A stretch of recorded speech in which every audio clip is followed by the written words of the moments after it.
Assalamualaikum warahmatullahi wabarakatuh dan selamat sejahtera. Khabar murid-murid semua yang dihormati, para ibu bapa yang dikasihi, para murid-murid yang disayangi serta rakan-rakan guru yang sama-sama hadir menyertai FB Live bagi mata pelajaran sejarah tahun 4. Mohon untuk semua mewawarkan lagi saluran live ini supaya lebih ramai murid tahun 4 SK Banatina menyertai kelas sesi hari ini. Jelas tak suara cikgu?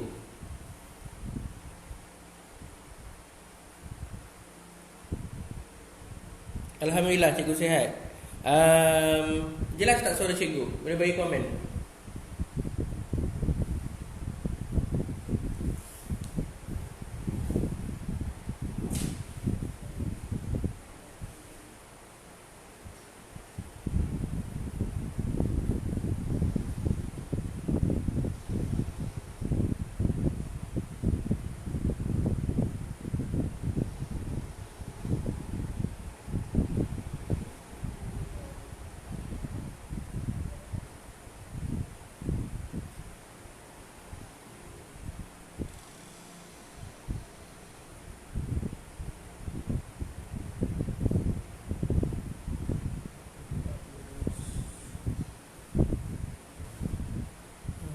Jelas Okey, baik.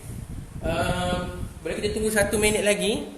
Kita tunggu lebih ramai lagi penyertaan sebelum kita mulakan. Kita bagi dalam 2 minit lah, 2 minit ya. Bagi murid-murid yang dah mendengar suara cikgu yang sudah berada dalam live ini, boleh bersedia keluarkan buku teks sejarah. Boleh keluarkan buku teks sejarah. Dan buka muka surat 10. Buka muka surat 10. Ya.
Okey. Muka surat 10. Okey, muka surat 10 hari ni. Buku teks muka surat 10. Okey, baik. Allah. Okey. Nampak tak? Okey. Jadi 26 orang sekarang ni. Jom-jom sertai. Jam cikgu 10.33 minit pagi. Muka surat 10 Muka surat 10. Tapi dalam masa yang sama, cikgu akan paparkan slide di hadapan. Boleh belajar bersama-sama. Dan kita akan ulang kaji juga rujuk pada buku teks muka surat 10. Baik. 10.35 kita mula. Lagi 2 minit lah Kita tunggu sekejap. Kita tunggu lagi seramai mungkin.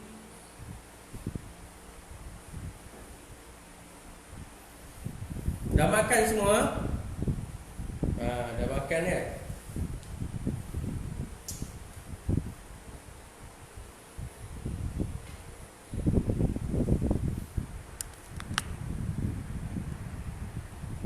Okey. Jelas Okey, baik. Dah bersedia semua?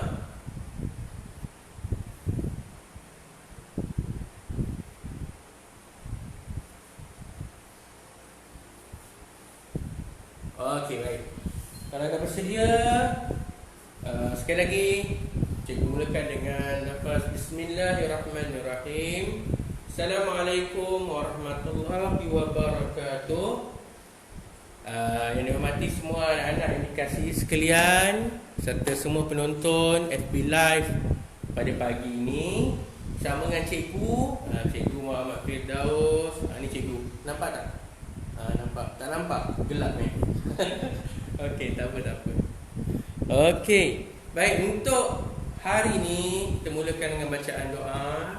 Bismillahirrahmanirrahim. Allahumma ftah alaina hikmataka wa anshur alaina min khazaini rahmatika ya arhamar rahimin. Rabbi shrah li sadri wa yassir li amri wahlul 'uqdatam min lisani yafqahu qawli. Amin ya rabbal alamin. Baik, sedikit pembelajaran hari ini. Cikgu nak ingatkan, nampak okey, baik. Pertama sekali, sebelum pembelajaran pada hari inilah, sebelum kita mulakan pembelajaran hari ini, ada sedikit peringatan kepada semua murid yang menyertai kelas FB Live cikgu. Pertama sekali, bila kita menonton live FB, kita hendaklah fokus tentang isi pelajaran, apa yang nak disampaikan oleh guru. Jadi murid-murid dikehendakilah untuk fokus dan mendengar apa sahaja apa yang cikgu sampaikan. Kita boleh bertanya, tak ada masalah, boleh berinteraksi melalui dengan komen. Itu yang pertama. Yang kedua, cikgu harap semua murid-murid dapat menjaga adab dan tata susila. Juga pengguna-pengguna yang melayari sedang menonton dapat menjaga adab dan tata susila semasa memberikan sebarang komen ataupun penulisan, supaya ia tidak mengganggu pembelajaran itu tadi. Malah cikgu bimbang sekiranya kita tulis yang bukan-bukan, nanti ada ibu bapa, ada murid-murid lain yang akan rasa tak selesa.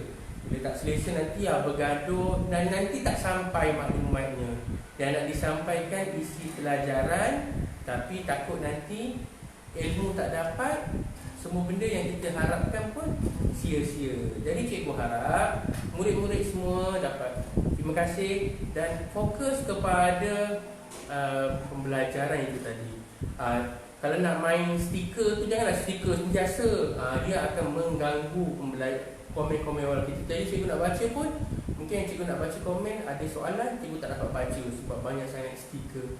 Jadi cikgu harap semua dapat mematuhi dan menjaga adab ketika live diadakan.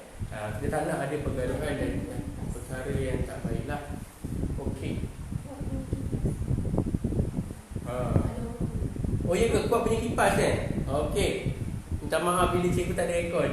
Siapa nak tanya aircon kat bilik cikgu, okey juga. Tapi kena pasang kipas, panas bilik ni. Okay, minta maaf Okey, cikgu akan kuatkan suara cikgu lagi. Cikgu akan kuatkan suara cikgu lagi. Sebab bilik ni ada kipas, jadi memang bunyi kuat sikit lah. Cikgu akan kuatkan suara cikgu Terima kasih atas respon. Okey, dah sedia semua? Kita ada berapa? 44 orang. Baik.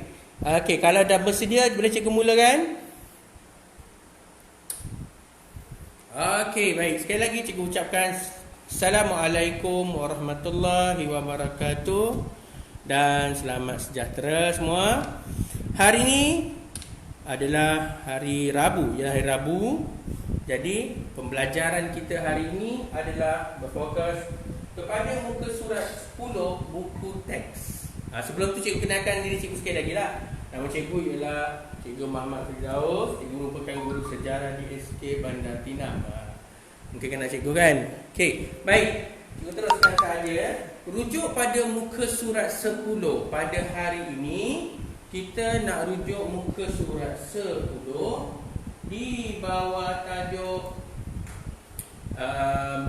ruang dan masa. Ruang dan masa. Okey, baik, ruang dan masa. Baik, kalau dah sedia cikgu teruskan saja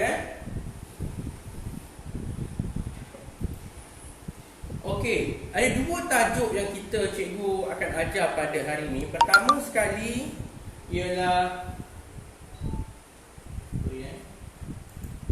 Okey, pertama sekali ialah ruang dan masa, dan yang kedua ialah sebab dan akibat dalam peristiwa sejarah. Jadi, kedua-dua tajuk ini akan cikgu perkenalkan kepada awak untuk kita belajar pada hari topik ini. Topik ini, tajuk ini. Sebelum ni kita dah belajar tentang sumber-sumber sejarah, ya, dan kaedah penyelidikan sejarah. Jadi hari ini kita akan sambung tentang ruang dan masa. Pembelajaran pada topik yang pertama ni memang mari kita dan sejarah, memahami tentang sejarah itu sendiri. Macam mana sejarah itu dicatat, dikumpulkan dan disahkan sebagai sejarah yang benar. Jadi tajuk hari ini ruang dan masa.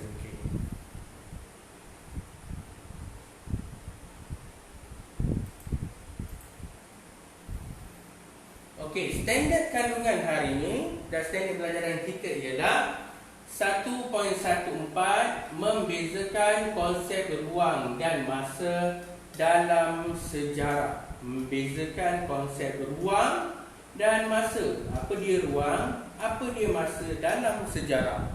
Yang kedua ialah 1.5, menguraikan sebab dan akibat dalam peristiwa sejarah. Menguraikan sebab dan akibat dalam peristiwa sejarah. Okey, jelas Okey, dan bawah pula adalah kandungan tambahan 1.18, menjelaskan kepentingan meraihkan sesuatu peristiwa sejarah negara. Apa kepentingan dia? Kita nak jelas, kita kena jelaskan. Kemudian menghuraikan kepentingan memelihara sumber sejarah untuk generasi akan datang. Okey, baik. Faham tak membezakan? Kita kena bezakan antara konsep ruang dan masa. Ruang apa? Masa apa? Manakala menghuraikan, kita boleh terjemahkan, kita boleh cerita, kembangkan cerita tentang sebab dan akibat dalam peristiwa sejarah. Baik. Okey, objektif pembelajaran kita hari ini ada dua yang paling utama. Yang pertama sekali ialah membezakan konsep masa dan ruang dalam sejarah. Akhir pembelajaran nanti, semua murid boleh bezakan, oh, masa ini, ruang ini. Maksud masa, maksud ruang. Manakala satu lagi ialah menguraikan sebab dan akibat dalam peristiwa sejarah. Apakah sebab yang berlaku? Kenapa jadi peristiwa dia? Apa sebab dia? Dan apakah kesan ataupun akibat daripada peristiwa itu tadi yang berlaku? Okey. Baik. Okey. Baik, dah sedia Cikgu terus kepada isi pembelajaran. Tajuk yang pertama hari ini ialah ruang dan masa. Kalau kamu rujuk muka surat 10, dia menceritakan tentang ruang dan masa. Bila sebut ruang dan masa ni, ada banyaklah cerita-cerita, ada juga teori-teori yang berkaitan dengan masa, relatif masa lah dan sebagainya, kaitan dengan fizik. Okey, apakah kaitannya dengan sejarah? Bila sebut sejarah, hanyalah peristiwa. Tetapi apakah kaitan ruang dan masa dalam sejarah itu sendiri? Yang itu yang kita nak fahami terlebih dahulu. Boleh Cikgu teruskan? Baik, ruang dan masa. Jika kita lihat di sini, sejarawan ialah mereka yang adalah ahli sejarah lah. Kepakaran mereka dan ahli sejarah. Kita dah belajar tentang 5 antara ahli sejarawan yang ada dalam buku kita, Herodotus, Ibn Khaldun, E.H. Carr, dan juga Tan Sri Dr. Kukei Kim, dan semua lagi cukup.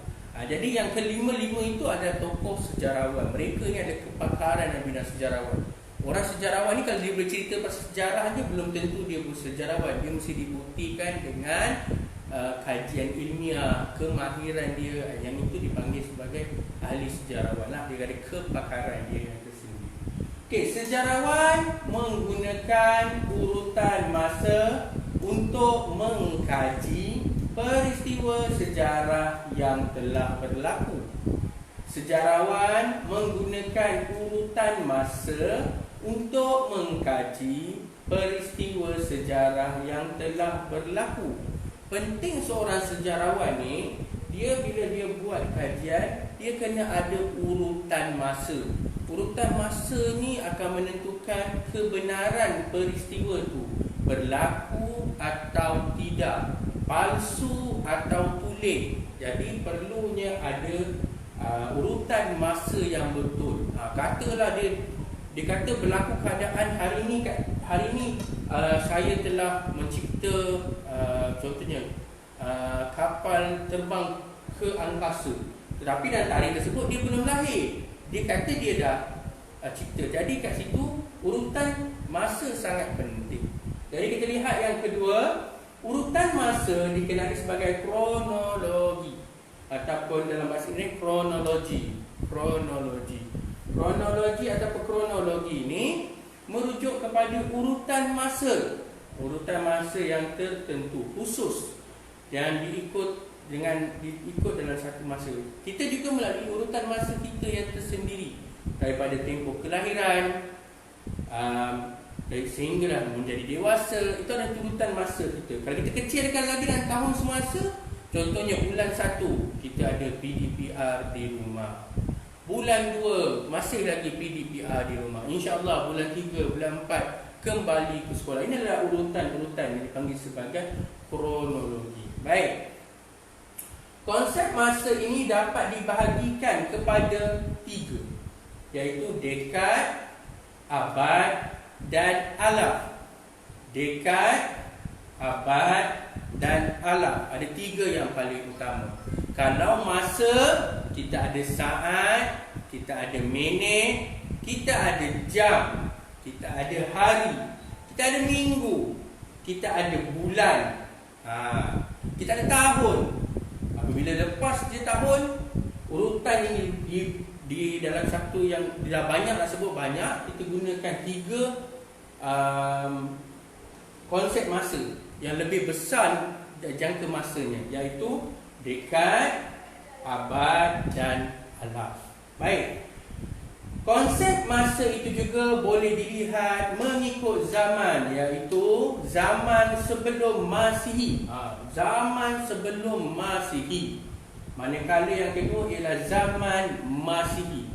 Sebut Masihi ni biasa dengar kan. Kalau kalender rumah kita tu, kita sebut tahun ni tahun 2021 Masihi. Kita sebut. Kita tak sebut 2021 sebelum Masihi. Bukan. Kita sebut kita ni sekarang berada di zaman Masihi. Zaman sebelum Masihi kita akan belajar sekejap lagi apa beza dia. Jadi yang cikgu warnakan ini, kalau kamu dapat lihat, adalah keyword ataupun perkataan utama pembelajaran kita hari ini. Kronologi. Itu disebut kronologi. Kronologi. Bagus. Yang kedua ialah dekad. Yang ketiga ialah abad. Yang keempat ialah alaf. Yang kelima ialah sebelum Masihi, zaman Masihi. Jadi ini adalah perkataan yang utama. Kita perlu faham fungsi-fungsi perkataan ini, Baik, kita teruskan. Apakah perbezaan sebelum Masihi, selepas Masihi? Sebut je sebelum Masihi, selepas Masihi. Apa perbezaan dia? Mari kita lihat. Sebelum Masihi ialah tahun sebelum Masihi, merupakan tahun yang dihitung di dalam kalender sebelum kelahiran Nabi Isa alaihissalam.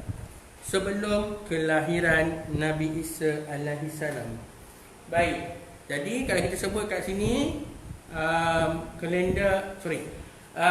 sebelum Masihi ialah tahun yang dihitung di dalam kalender sebelum kelahiran Nabi Isa alaihissalam. Kalender yang kita guna pakai ini dikira daripada kelahiran Nabi Isa. Kelahiran Nabi Isa. Yang kedua pula, di dalam bahasa Inggeris ia disebut sebagai before Christ, BC. Kalau ataupun before common era, BCE. Manakala hitungan tahun dihitung secara mundur, negatif. Dia negatif, pengiraan dia negatif ke belakang. Dia dikira ke belakang daripada sebelum kelahiran Nabi Isa. Dia unik sikit. Kalender dia dikira sebelum kelahiran Nabi Isa. Jadi segala fakta yang dikira pada waktu itu adalah sebelum kelahiran Nabi Isa. Itu perbezaan dia. Jadi kalau dia umur dia tu akan jadi berkurang. Katalah 500 tahun yang lalu dia tu akan mengundur daripada 500 ke belakang. Dia mengundur ke belakang.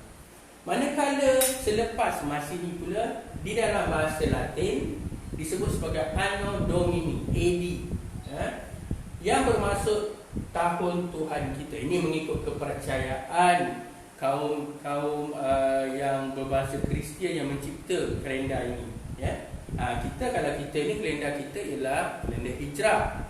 Mengikut kalau orang Islam, kalender ni kalender hijrah, mengikut penghijrahan, tarikh penghijrahan bermula daripada penghijrahan Nabi Muhammad SAW ke kota Madinah. Baik.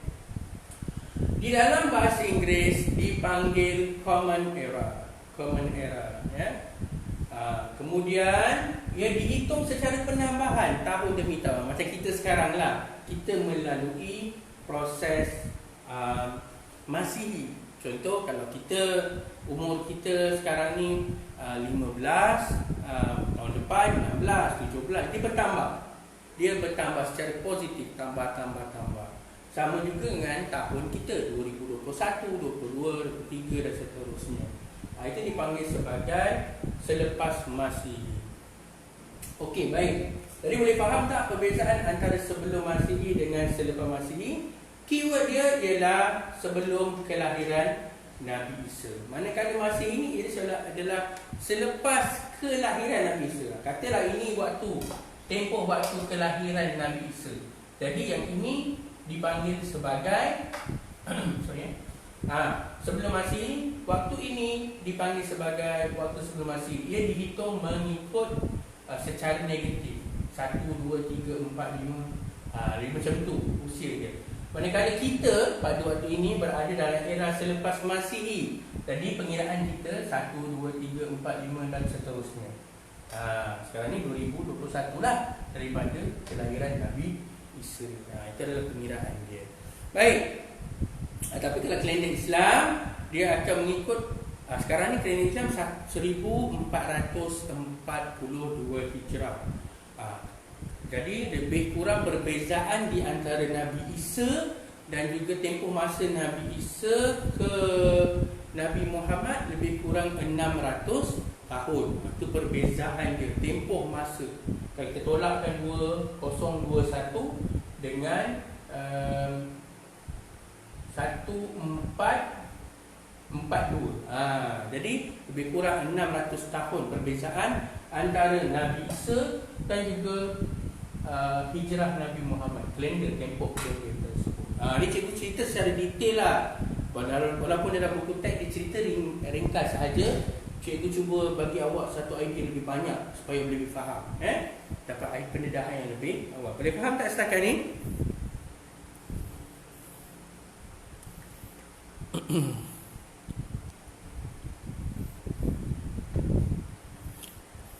Okey. Sekali lagi cikgu ingatkan, fokus kepada pelajaran. Kalau rasa apa yang ditulis tu mengganggu, slidekan ke tepi. Rujuk pada slide cikgu. Cikgu nak semua fokus belajar. Kita tak nak banyak main-main. Nanti kan kita tak dapat apa yang kita nak. Rugi nanti masa berjam-jam yang kita ada, kita habiskan. Boleh semua? Beri tumpuan 100%. Baik, terima kasih. Kita teruskan. Okey, yang ini ada dalam buku awak. Buku muka surat 10. Jadi kalau kita lihat kat sini, pengiraan dia negatif. 20, 10, 20, akan terus 30 Masihi. 1, 2, 3, 4, 5, 6, 7, 8, 9, 10, 11 sampai dah ke sini. Sebab dia dikira zaman sebelum kelahiran Nabi Isa. Garisan warna merah ni adalah garisan kelahiran Nabi Isa. Manakala Yang ini adalah zaman Masihi. Jadi kalau kita lihat di sini zaman Masihi di sini ada 3 yang kita dah belajar tadi. Urutan masa. Yang pertama sekali ialah dekad. Dekad bersamaan dengan 10 tahun. 10 tahun bersamaan dengan 1 dekad. 10 tahun bersamaan dengan 1 dekad. Katalah cikgu tulis 2 dekad. Alhamdulillah. 2 dekad. Jadi berapa tahun? Berapa tahun? 2 dekad berapa tahun? 2 dekad berapa tahun? 2 dekad ialah 20 tahun. 3 dekad berapa tahun? 30 tahun. 5 dekad 50 tahun. Jadi senanglah, kita cuma darabkan sahaja. Jadi dekad itu memudahkan pengiraan tahun. Daripada kita sebut 50, kita sebut 5 dekad. Jadi dia adalah urutan masa yang susah untuk disebut. Tapi ada lagi tempoh masa yang lebih banyak tahunnya nak kumpul, kan? Jadi kita nak sebut pun susah. Rata kan kita nak cakap 10 dekad bersamaan dengan 100 tahun. Jadi 100 tahun ada sebutan dia tersendiri, dipanggil sebagai abad. Jadi dipanggil sebagai abad. Satu abad bersamaan dengan 100 tahun. Satu abad bersamaan dengan 100 tahun. Kalau kita biasa sebut, sekarang ni kita abad yang keberapa? Sekarang ni kita abad yang keberapa? Siapa dapat jawab? Kita sekarang berada di abad yang keberapa? Okey, apa abad kita? Siapa?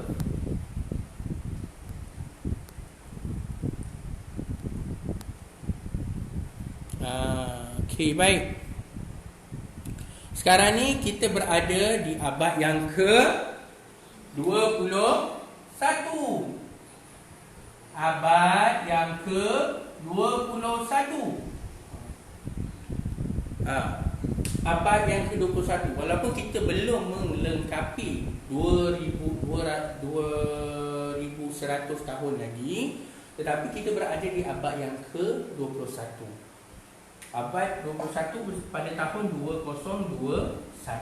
Kita berada di abad yang ke-21.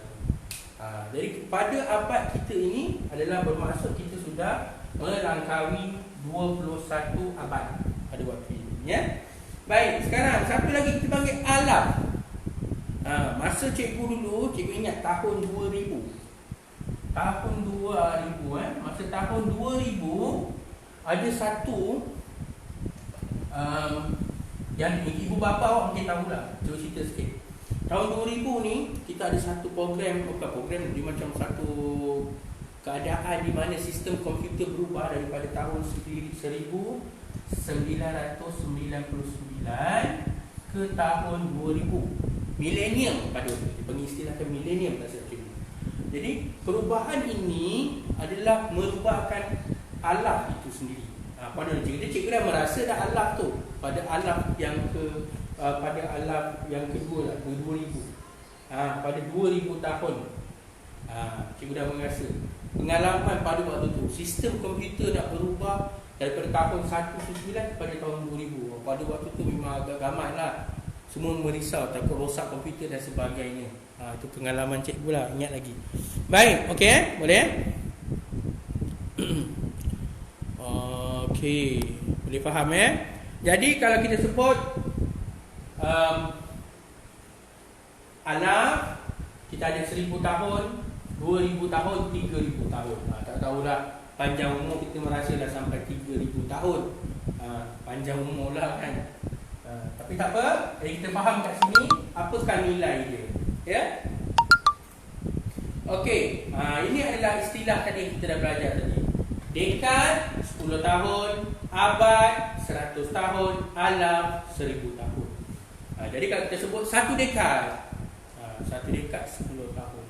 Ada kumpulan-kumpulan muzik, yang dah lama berkecimpung dalam bidang nyanyian, dia akan sebut kami meraihkan ulang tahun ke 3 dekad. Ulang tahun 3 dekad. Dia sebut 3 dekad tu maksud apa? 30 tahun dalam industri muzik. Itu maksud dia nak mudahkan istilah. Tapi tak adalah kumpulan muzik yang 100 tahun lagi tak ada. Okey, yang ada dekad dah ada lah. Ada. Okey, baik. Boleh faham semua? Okey. Baik, kalau boleh faham, kita teruskan ya. Okey, sekarang kita pergi masih lagi ruang dan masa, nota seterusnya. Ruang sejarah yang luas membolehkan sejarawan menjalankan penyelidikan mengikut bidang tertentu seperti politik, ekonomi dan sosial.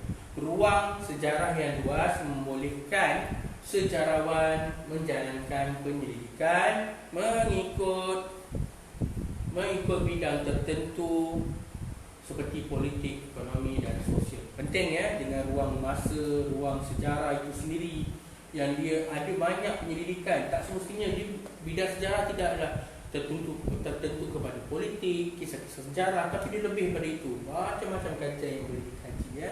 Ruang dan masa memudahkan kita memahami peristiwa sejarah yang telah berlaku.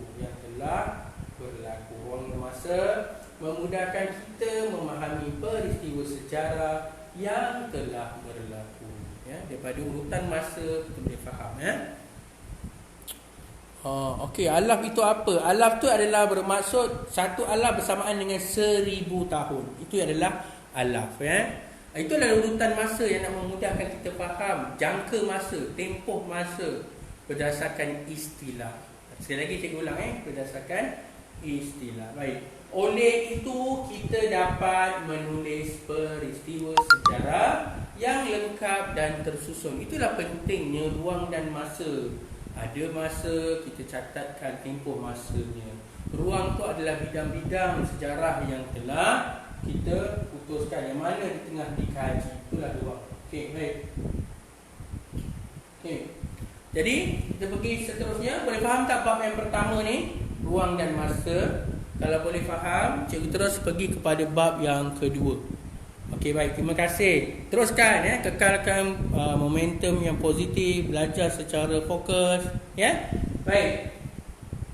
Cikgu teruskan kepada tajuk yang kedua. Tajuk yang kedua. Sebab dan akibat dalam peristiwa sejarah. Yang ini adalah buku teks awak muka surat 11. Muka surat 11. Ini 9 dan 12 lah. Okey, nampak? Okey, baik. Di muka surat 11, kita tengok sini tentang sebab dan akibat peristiwa dalam sejarah. Selain daripada kita kena tahu tempoh masa dan ruang bidang yang dikaji dalam sejarah, kita juga nak tahu sebab dan akibat. Apa sebab, apa akibat dalam peristiwa sejarah? Ada peristiwa, mesti ada sebab peristiwa ini berlaku. Kemudian, apakah bila sebab peristiwa berlaku, apakah kesan ataupun akibat daripada kejadian itu? Jadi kita nak tahu.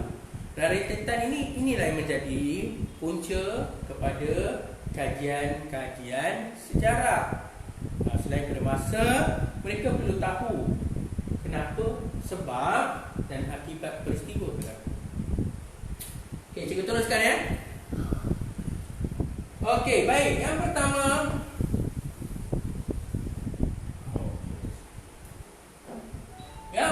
kalau kita dapat lihat sebab dan akibat dalam peristiwa yang sejarah pertama ialah setiap peristiwa sejarah yang berlaku mempunyai sebab dan akibat.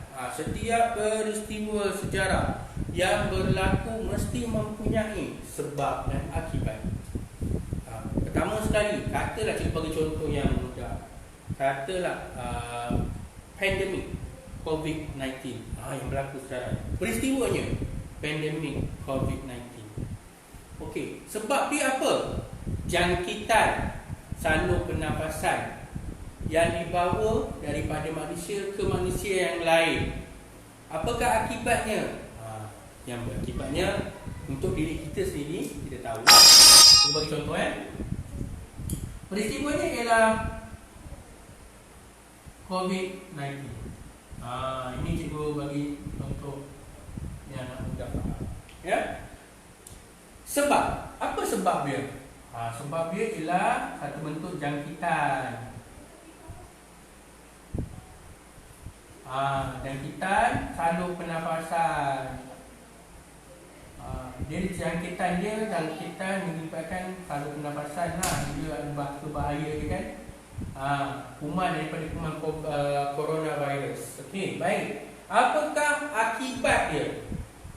Kalau untuk diri kita secara mudahnya, sekarang ni kita tengah PKP lah. Akibatnya kita melalui proses PKP. Ini adalah yang kita perlu faham tentang sejarah. Dan ini kejadian COVID-19 ni pun adalah satu sejarah yang kita akan ceritakan. Ceritakan pada satu masa nanti. Ya? Sebab cikgu pernah tanya dengan orang yang lebih tua daripada cikgu. Dia kata selama dia hidup, orang yang umur 70 lebih, seorang yang umur 70 lebih, cikgu tanya dia kata selama 70 tahun dia tak boleh keluar rumah. Dia kata tak pernah lah berlaku tak boleh keluar rumah.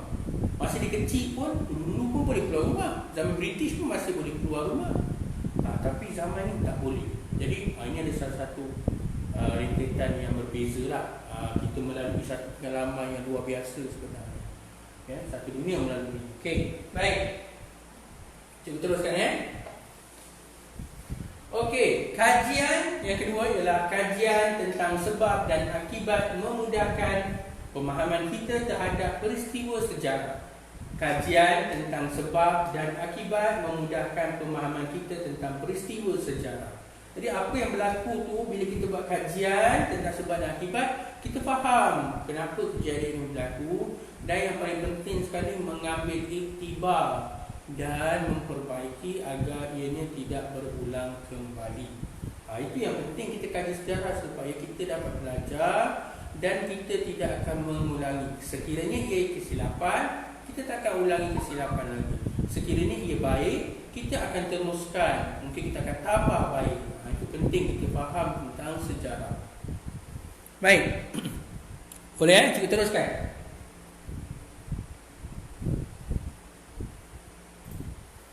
Okey. Sebab dan akibat dalam sejarah. Okey. Sebab dan akibat dalam peristiwa sejarah akan menimbulkan perasaan ingin tahu tentang mengapa dan bagaimana serta kesan peristiwa sejarah yang telah berlaku. Okey, sebab dan akibat dalam sejarah. Okey, sebab dan akibat dalam sejarah. Sebab kita tengok keyboard warna merah ni. Menimbulkan perasaan. Sebab dan akibat dalam peristiwa sejarah akan menimbulkan perasaan ingin tahu tentang mengapa dan bagaimana serta kesan peristiwa sejarah yang telah berlaku.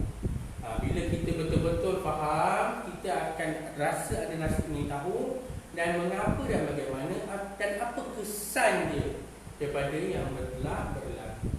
Berdasarkan pemahaman tersebut, kita dapat mengambil iktibar dan pengajaran daripada peristiwa sejarah. Yang paling penting mengambil iktibar. Okey, ini cikgu bagi satu contoh. Kalau dalam buku awak, contohnya nampak tak? Cuba tengok sini. Dalam buku awak, kalau kita tengok contohnya, Hari Anugerah Kecemerlangan Akademik. Sebab dia kenapa buat Hari Anugerah Cemerlang ni? Sebab dia untuk menghargai murid yang cemerlang dalam bidang akademik. Jadi apakah akibat daripada itu? Murid belajar dengan tekun sebab nak berjaya dan nak menjadi penerima Hari Anugerah Kecemerlangan Akademik. Ini dalam buku teks awak. Kan? Jadi cikgu buat satu contoh yang berbeza. Okey, yang ini pula. Okey, contoh yang seterusnya. Contoh yang pertama, sebab dan akibat. Peristiwa dia ialah kejohanan bola sepak. Kejohanan bola sepak Antara kelas. Tapi sekarang tak adalah buat. Jangan kata cikgu buat pula, gurau je. Jadi katalah ini dah pernah buat tahun 2019, ya. Buat kejohanan bola sepak antara kelas sebab dia nak memilih pemain terbaik mewakili sekolah ke kejohanan MSSD. Jadi apa yang kita buat itu tadi? Murid akan bermain bersungguh-sungguh supaya mendapat tempat dalam pasukan sekolah. Murid akan belajar akan bermain bersungguh-sungguh supaya mendapat tempat dalam pasukan sekolah. Ini adalah contoh sebab dan akibat. Bagi cerita yang dalam konteks yang lebih kecil, di peringkat sekolah. Boleh faham, Tapi bagaimana pula kalau kita rujuk dalam konteks sejarah yang lebih besar, negara contoh. Okey, kalau kita lihat di muka surat 12, cuba tengok muka surat 12. Okey, di muka surat 12, kalau kita dapat lihat sini ialah peristiwanya ialah kemerdekaan Persekutuan Tanah Melayu 1957. Ini peristiwa dia. Apa sebab dia? Sebab British menjajah Tanah Melayu pada waktu itu. Jadi, akibatnya ialah rakyat berjuang untuk membebaskan Tanah Melayu. Rakyat berjuang untuk membebaskan Tanah Melayu daripada penjajah. Ini adalah contoh tentang akibat, sebab dan akibat kemerdekaan Persekutuan Tanah Melayu. Cikgu bagi contoh yang kedua pula. Boleh rujuk pada skrin depan cikgu. Okey. Contoh dan akibat. Okey.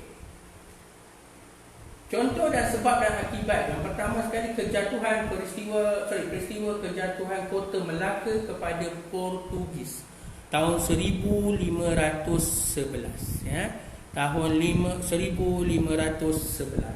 Disebabkan oleh sebab dia ialah pembelotan segelintir rakyat kota Melaka. Nanti kita akan belajar di hujung tajuk nanti. Dan akibatnya Melaka telah dijajah oleh Portugis selama 130 tahun sebelum disambung oleh Belanda dalam tempoh yang sangat panjang. Cikgu rasa 300 tahun Belanda jajah selepas daripada Portugis, ya. Sangat lama, sebelum diambil pula oleh British. Hampir 500 tahun. Okey, boleh faham setakat ni, Okey, kita dah sampai penghujung tajuk tadi. Jangan risau. Okey, sambung sikit lagi. Okey, kita cuba imbas kembali.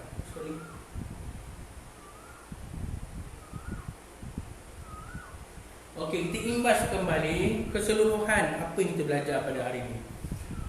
Ruang dan masa dalam sejarah boleh dilihat mengikut zaman, iaitu zaman sebelum Masihi dan zaman selepas Masihi.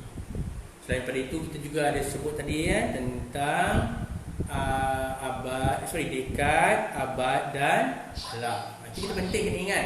Dan juga perkataan kronologi yang kita sebut tadi, tentang urutan masa.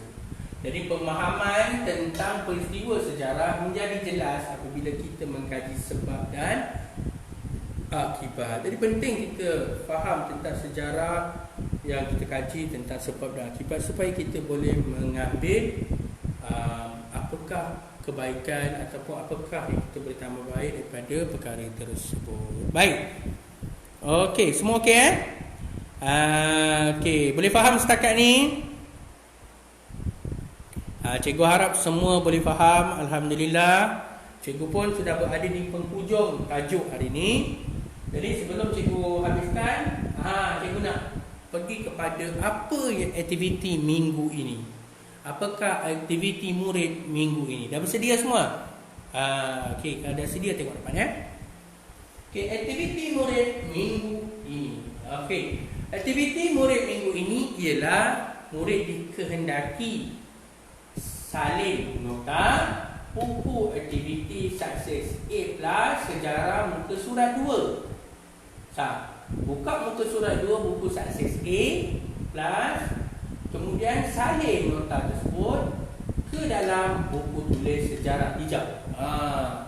Salin nota muka surat 2 ke dalam buku tulis sejarah hijau. Ni nota dia. Yang ini kena salin. Okey. Tapi ada latihan tak cikgu? Ada latihan tak? Yang ini nota cikgu. Latihan tak ada ke?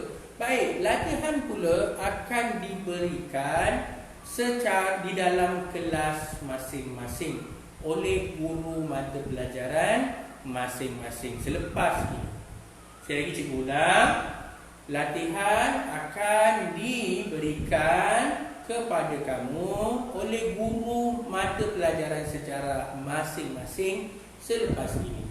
Tapi yang salin nota ni, semua kelas kena salin untuk darjah 4. Okey, baik. Boleh faham tak setakat ni? Cikgu bagi, cikgu bukalah 1-2 soalan kalau ada. Alhamdulillah semua faham, lega cikgu. Okey, baik. Jadi ingat, jangan lupa aktivitinya salin nota. Kemudian jika ada latihan akan diberi oleh guru kelas masing-masing. Cikgu buku aktiviti kena cikgu.